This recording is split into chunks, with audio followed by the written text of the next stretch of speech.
depending on what part of the country you're in. Thank you for joining us this morning. We are so excited to bring you our first info session for Moon Trees. I know you all are excited. So thank you for being here with us. Thank you for taking the time out of your day to come find out some really cool, important, and unique information about Moon Trees. So let's branch out and get started.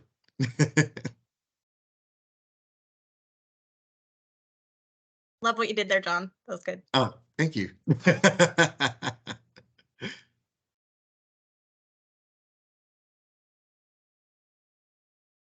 All right, before we start our info session, as with every info session that we do, we like to highlight our goals and objectives for the Office of STEM Engagement.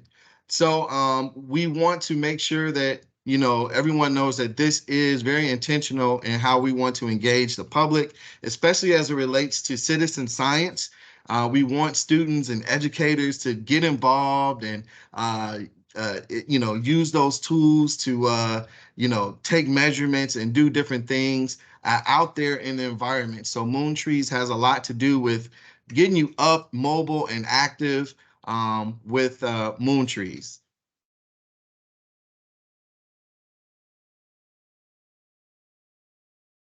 All right, so here are your Moon Tree branch affiliates. So I would like to introduce Kelly McCarthy, our NASA program specialist, Matthew Pierce, our NASA program specialist, myself, John Davis Jr., Iman Beck, our InSTEM education project manager, and Elizabeth Sebastian, our education specialist. So if any of my team would like to come on and say a few words, you're more than welcome to. Thanks, John. I'll pipe in to start. I'm going to close some of the mics because I hear an echo. Sorry about that.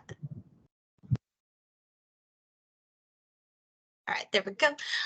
It's so good to see you all today. Like John said, we're so excited to really get rolling with the first of several info sessions all about Moon Trees.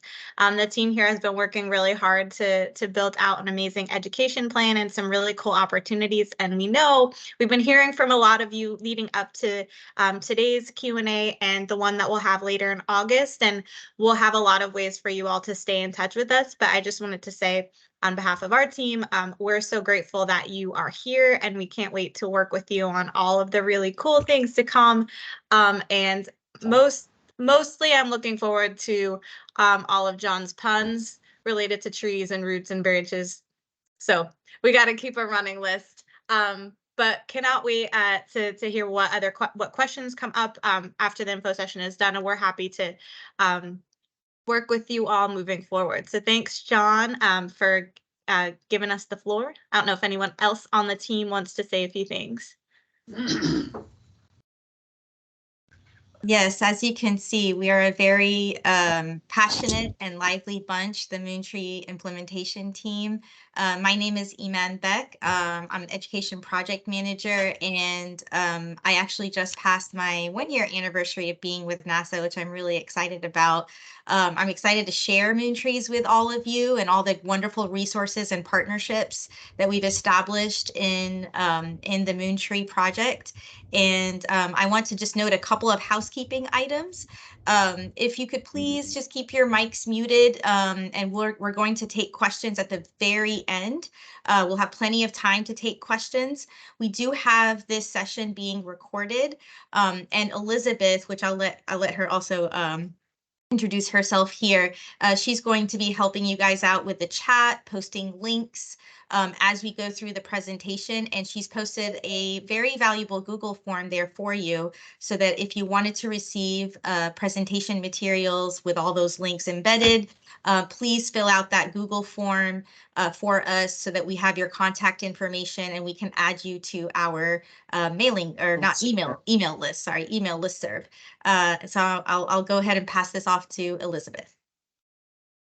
There's nothing in the chat. Hi, everyone. It's nice to see you all. I've been with NASA for about 2 years, since 2021, and I'm so excited for this project to take off. John, please insert the appropriate pun in that place. and I can't wait for y'all to hear what we have.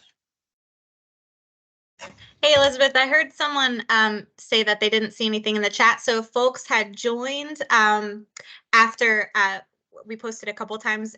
When you join, you might not have the chat history. So we'll post that link again and pin it. So hopefully people can click on it and access it. And we'll remind folks again at the end of the session to make sure that they filled out the form, which is really just collecting your info so we can keep you posted on big news.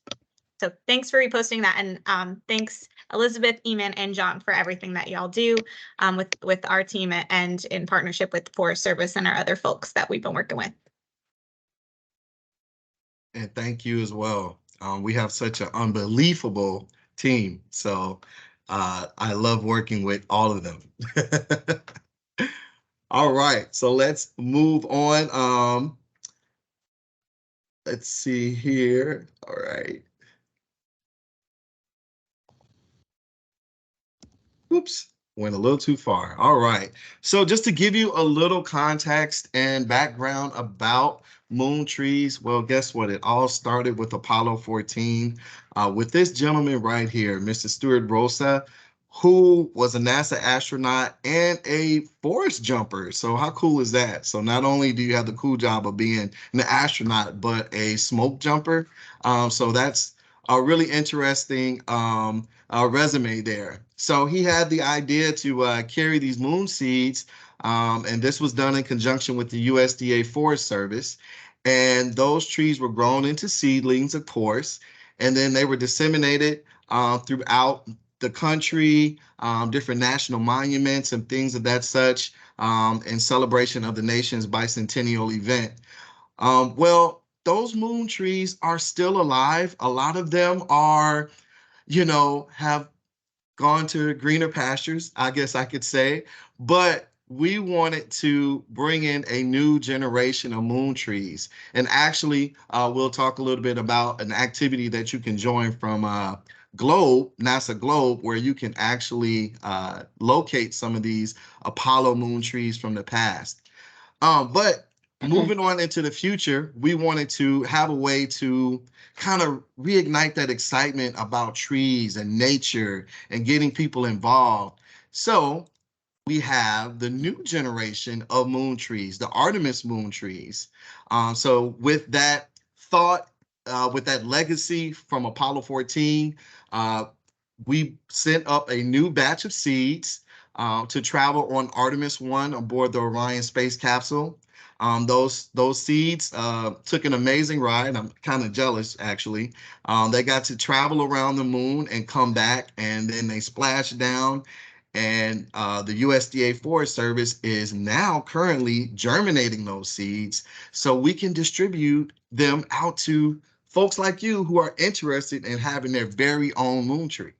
So museums, universities, federal agencies, including our NASA centers, especially K through 12 organizations can apply for those moon trees to be a host. So, and we'll get into some more details and how that process works through our NASA artifact module.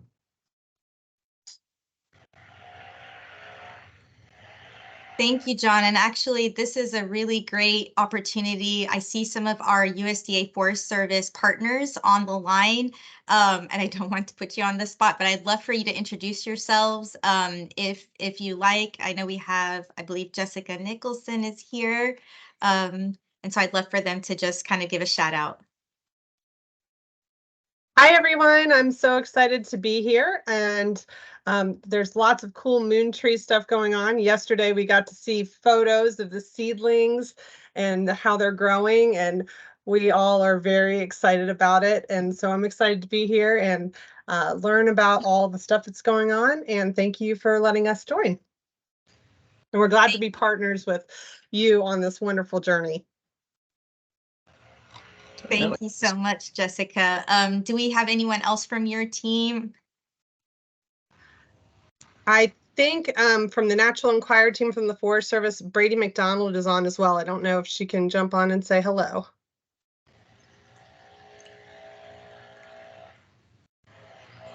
Hi, everyone. I'm super excited to just really get into these mood trees and learn more information. So it's been a great partnership experience, and I'm excited. Thank you so much, Brady and Jessica. And we have a lot more partners that are involved from both the Forest Service side and the Natural Enquirer. And you guys will receive links to a lot of the resources that we've already released in partnership with them. It's a valuable partnership that we have, and that has historically been such a great partnership. So let's talk about how we can actually get a moon tree. I think that's that's on everyone's minds these days, for sure. And Jessica mentioned that we kind of got a sneak peek, almost a baby photo book of what those moon trees look like. They do feel like there are babies. We followed them as little seeds on the Orion spacecraft. I shed a tear or two when they splashed down with Orion. And I shed a few more yesterday when we saw them kind of growing. They look very vibrant. The Forest Service is doing such a great job taking care of our seedlings. So the NASA Artifacts module is how we are going to be dispersing these Artemis moon trees. NASA's Property Disposal Management Office is going to include moon trees in their newest iteration of the Artifacts module. And that application window, they have approximately 5 application windows per year. The first application window in which the moon tree seedlings will be included, it opens August 28th. And it closes October the 6th. So we're going to walk you through that process, what that looks like, how you are going to create an account, and who is eligible, right? So if you are selected, once you are selected as a custodian of these moon tree seedlings, basically there's going to be a transfer of ownership of the seedlings to that receiving organization. So who is eligible? It's open to museums, universities, federal agencies, and that includes NASA field centers, of course, as well as K-12 serving organizations, both formal and informal. And so as you go through the registration process, we'll also provide a couple of emails so that if you hit any roadblocks or you have additional questions as you go through that process, feel free to reach out to us, and we'll have no problem walking you through that process and what that looks like. Kelly also mentioned that we will have another info session. So an info session where we will, if we get more details, we'll release more details. And that is scheduled for August the 17th, same time, 11 to 12 Central. And we will be releasing more information about all of that. I do want to emphasize, if selected, when you go into that artifacts module website, you can see that there's actually a variety of artifacts that you can choose from, to apply for through it. And seedlings, these are going to be, to my knowledge, the first living things that are going to be dispersed through the artifacts module. So as we kind of go through this process, there's going to be a few things. There's like general questions that are asked that, apply to all of those different artifacts. So this is kind of a pilot for, if we can say that, it's a pilot of us putting our seedlings through this process. I will be more than happy to take additional information on if you have questions about eligibility as we move through. But I think let's keep going, and we can talk about some of the other logistics. Okay, so there's a little picture of one of the seedlings. They're very cute, and those are actual pictures right there. They're a lot more grown up now, so those are not updated photos, but you can see how they've sprouted, and this is just a few weeks after they first received their treatment. So per that Artifacts module protocol, we will have to review every application that comes in for the seedlings. They're going to be reviewed separately from the rest of the artifacts, since these are living things, and there's special considerations that we have to think about when making our selections. And so we are going to include the seedlings in different windows as they open up, beginning in August 2023, meaning that first period that opens August 28, we're not dispersing all the seedlings during that window. So there's going to be future opportunities for you to receive and apply for a seedling, and we'll continue to include them in subsequent windows until all our selections have been made. Now, I mentioned these are living things, which means we cannot always control their growth. So even if you are selected in that first window, you'll be receiving information from us in terms of when you will actually receive your seedling. So there's a possibility that we'll have seedlings in the period that's coming up and the one after it, and we may not be able to disperse the seedling because it has to be appropriate for shipping. It's like a little baby. So we need to make sure that it's grown up enough and ready to be planted on its own. And we want to make sure that we walk through that process with you because we want to ensure, of course, the survivability of these seedlings. Another really important thing to note is when you go into the artifact module, you won't be selecting for a specific species. Now, John mentioned that we sent 5 different species up on Artemis 1, and it really does depend on your location and just the different logistics, you know, surrounding where you're going to be planting your seedling. It also depends on what seedlings are going to be ready for dispersal. Some species reacted a little bit more favorably than others, and it was really interesting because the seedlings appear to have personality. Some are really tenacious, and then we've got some that need an extra love and care. And so because of all of that, just be patient with us as we figure out how we're going to disperse those, and that when you go into the artifact module, you'll simply be applying for a seedling and not for a specific species. Right, I think we can go on to the next slide. I think I'm going to pass it on to John.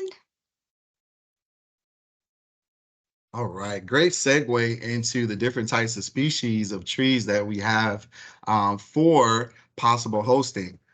So you can see here on the maps where some of these trees actually really thrive. So just keep in mind, though, that the U.S. Forest Service will be giving their recommendations on what would be best for that particular climate or region of the United States that you're in, from where you would be applying to have the moon tree at your location. So just keep that in mind. So we have to listen to the experts, all right? So you can see here with the Douglas fir, we have mostly that kind of western region of the United States. With loblolly pine, we have that southern region, southeast region, and parts of Texas. And then also too, as we move into the sweet gum, we have that southern part of the United States as well. And then sycamore also southeast, but a little bit north as well. So we've kind of got all bases covered, so to speak. And then lastly, with the giant sequoias, those are very specific to California, and I believe that's is that Washington? Oh Lord, don't get me over here trying to guess states on the map. But anyway, that part of the country is best for that particular species of tree. And if I'm not mistaken, the giant sequoia is new to the species that were added to go make that trip around the moon. I believe the redwoods that were on the Apollo 14 mission didn't do so well, so we had to replace those with the giant sequoias.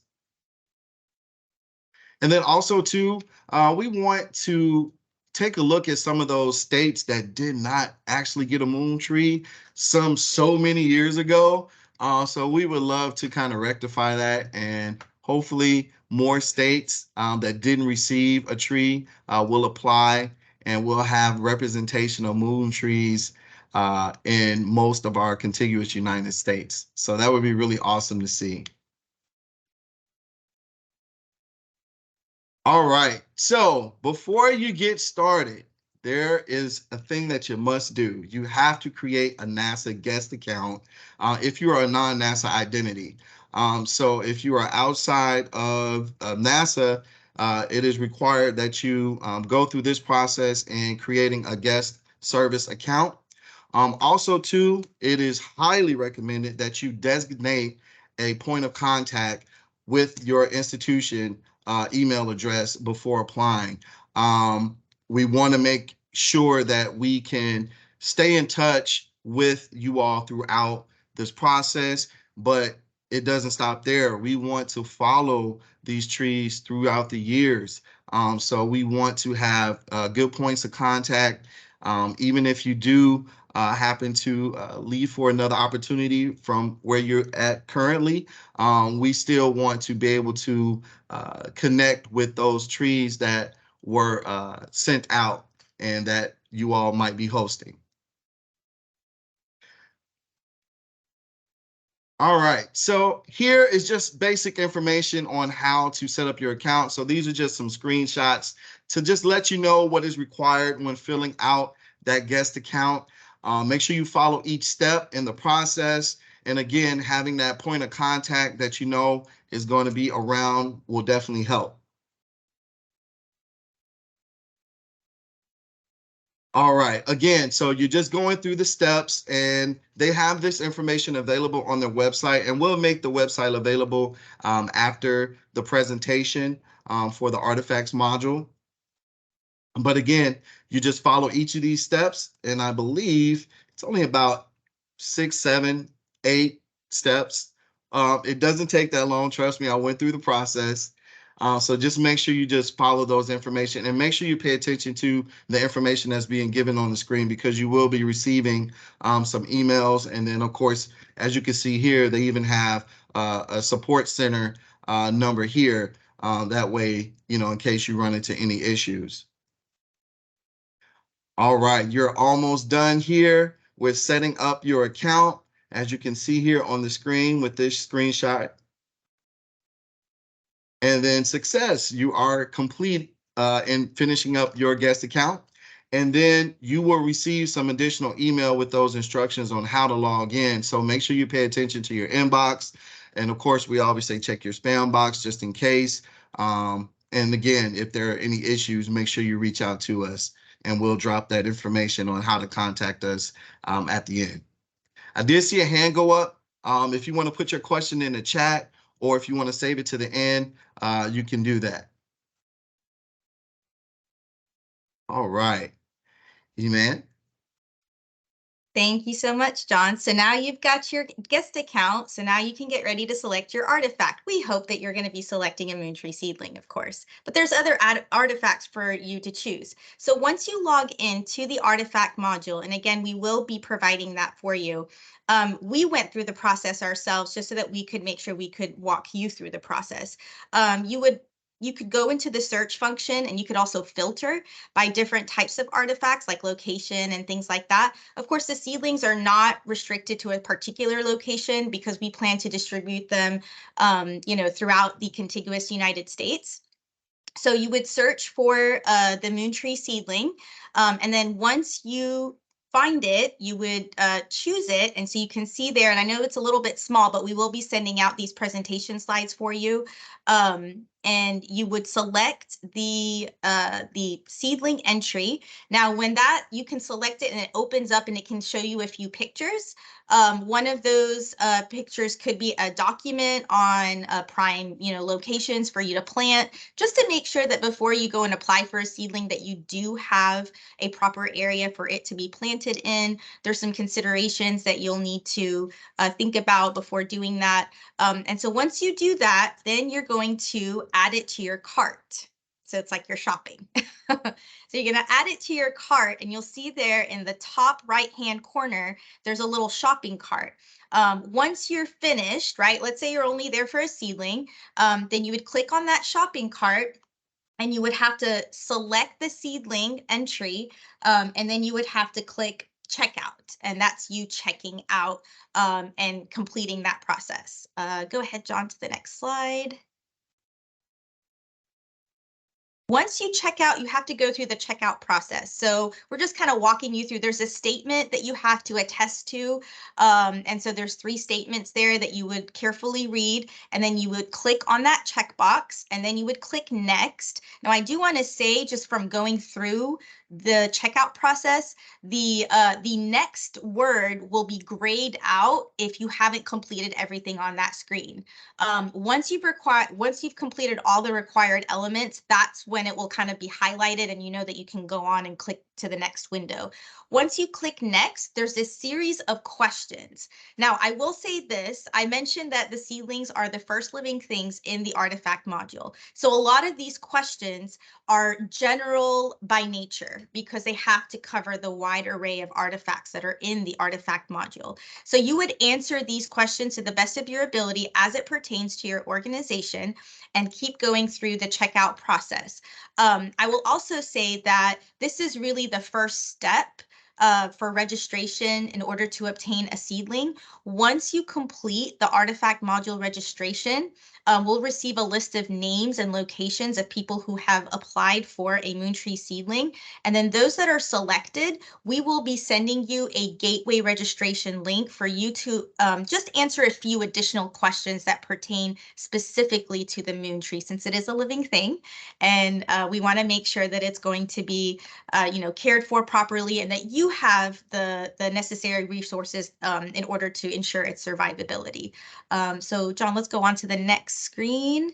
After you answer kind of a series of questions, you can see there at the top that it gives you an idea of where you are in that checkout process. And before you actually click submit, it does allow you to look at all of your questions and check in case you needed to change anything, any specific information.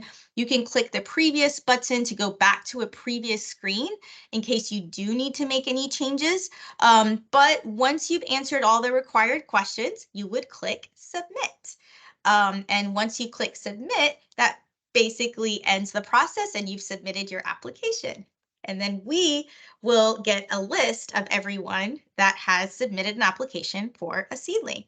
And that's really all it is. It's actually very simple. It's pretty user friendly, but we will also put our email here at the end of the presentation in case you do have any issues.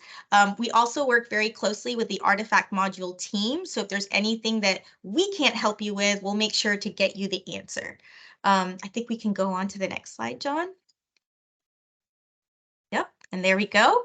It looks like, I'm going to pass it on to John, but I did want to say, I think Elizabeth or Kelly, we did put the link. We just didn't want you to go exploring and not listen to us. So we wanted to make sure we walked you through the registration process to make sure that you kind of paid attention to all of those elements. And I'm going to pass this back off to John. All right. So thank you everyone for coming to join us for our Moontrees info session. And we know that you probably have a ton of questions. And thank you to Elizabeth, who's been answering some of those questions already in the chat. So yes, if you have questions, we got them. Don't leave anything out. Nice. I see one from Madison. Where do you go to log in? Where do you go to log in? So first, I think that information for the NASA Artifacts module, the link was dropped in here. So you would go there and register your guest account, and you'll do that first. Yeah, there should be in the top right panel. I think that's where the button is to actually start the account. And then something to know to the actual screening. So when we refer to windows or periods, there are distinct screening periods for all applicants to the module. So you won't be able to actually start your application until that next screening period opens on August 28th, but you should be able to create your account anytime right now. I also want to say, in case this is a question, if your organization is not in the list, you can add a new organization. So if for whatever reason your organization has not perhaps previously applied for an artifact, you do have that option when you are logging in to select the organization that you represent. And a few kind of clarifications is there's the full list. There's a full list kind of what type of organizations that can apply. And so I mentioned museums, K-12 organizations, both formal and informal. Those can also include private schools. You just have to include your NCES number. So that's the National Center for Education Statistics number. or your IPEDS number. And I'll put that in the chat for you because I know that's a lot of acronyms. And those of us who are not NASA, we know we speak in alphabet soup sometimes, but that's the Integrated Post-Secondary Education Data System. And those are numbers that you can look up for your institution if you're a K-12 organization. And if there's ever any questions, of course, we'll also pop our email there in the chat. And that way we can kind of assist you on an individual one-on-one basis. So Thank we had a really good question about give us the life cycle of the relationship if we're chosen to host a tree. That's a great question. Go for it, Kelly. You mind if I take that, John? Go for Linda, it. Go for it. excellent question. So, yes, that's right. Laura, create a guest account now, but the actual first screening period won't open until 8/28. But I think maybe we can send this once we collect everyone's email forms. Maybe we can send the pre-questions out, and we'll have access to what those additional specific questions for the tree seedlings are. So Linda, to answer your question about life cycle, the process through the artifacts module grants immediate ownership to the receiving organizations. So there's not an official requirement that you must participate in X number of anniversaries.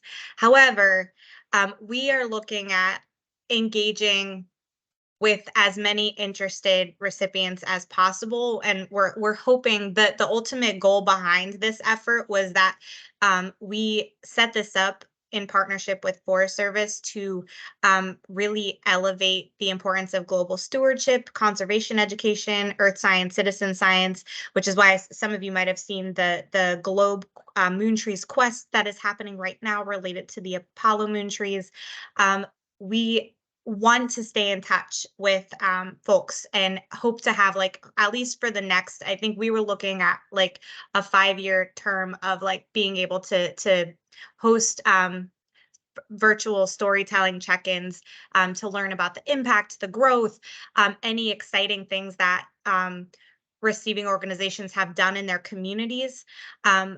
For that first year, once everyone has received and gotten through the logistics of dissemination through FY24, we're looking at hosting collective virtual planting ceremonies and then a biannual storytelling virtual session. So we don't have like, I guess what I'm trying to get at is we're going to be inviting all the recipients to participate in these opportunities to tell the stories of impact that's happening in their communities, but there's not a strict requirement because you're not entering into a partnership agreement. Your organization is receiving ownership of this specific seedling with the expectation that we're hoping that you'll stay in touch with us and work within your communities to build out education opportunities for folks nearby.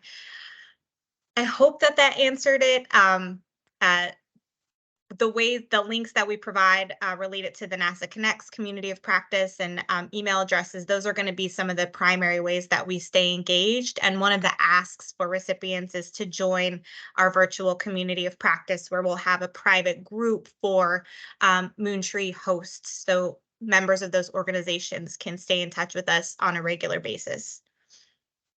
Yes, thank you, Kelly, for all that really great information. Actually, John, if you could move to the next slide, I think we've got some really great resources that will allow you to, you heard Kelly mention the Globe Moon Trees Quest. This is a partnership between NASA's Office of STEM Engagement, Next Gen STEM, and Globe, as well as the USDA Forest Service. It's a quest. If you're on a road trip this summer, go search for some Apollo moon trees and take some tree measurements of the species of the different Apollo moon trees. tree. So if you're near a redwood or a loblolly pine or a Douglas fir, you can download the Globe app and it will actually notify you, depending on your location, if there's an Apollo moon tree near you, and we'll give you a few instructions on how to locate one, and you can take different tree measurements. But we also have a variety of other resources. And Kelly also mentioned our Connects group. So Connects is a really great network where it's a community of practice. Once you register in Gateway, which is our NASA system for all the different opportunities that are offered through the Office of STEM Engagement, you're able to join Connects. And we actually already have a public group, a Moon Tree interest group that you can join, where we will also have the most up-to-date information. And so I think, John, if you could go one more to get to that QR code for Connects. That way, there we go. So if you just scan that QR code right there, that will allow you to go straight to registering for Connects. And once you get into Connects, then that will allow you to go search for the Moon Tree Interest Group, where we will give additional information and resources on how we can engage with moon trees. Whether you become a host or not, of course, we hope that you are able to become a host, but there's definitely ways for educational organizations to engage with moon trees if they're not directly a host. And so we're really excited about just having a moon tree in every state, in the contiguous 48 states, of course. And I think what I'm going to do here actually is I'm going to go ahead and stop the recording so we can take additional questions. And if needed, we can also go through a tutorial on how to sign up in Connects. Hey, Eman, before you drop the recording, I did want to address one additional question that I saw in the chat. Kim asked, what's the expected timeline for receiving and planting the seedling if you are selected? And I just want to share that is dependent on your geographic location, on the species that is assigned to you, and the recommendations from Forest Service. So timelines are going to vary. Some recipients may receive and be provided with guidance on planting in the fall if selected in one of these first windows. Some selected organizations may not receive them until the springtime. And that really just, again, depends on geographic location, local climate, and the actual allocated species. So there's a lot of factors that will need to be worked on an individual basis. So we don't have a prescribed timeline across the board, but we'll be working individually. We've got an awesome team that's going to be working individually with recipients to get those logistics straight. I hope that helps. It's unfortunately we can't, because there's so much variation across species and locations, we can't provide a singular timeline for everyone.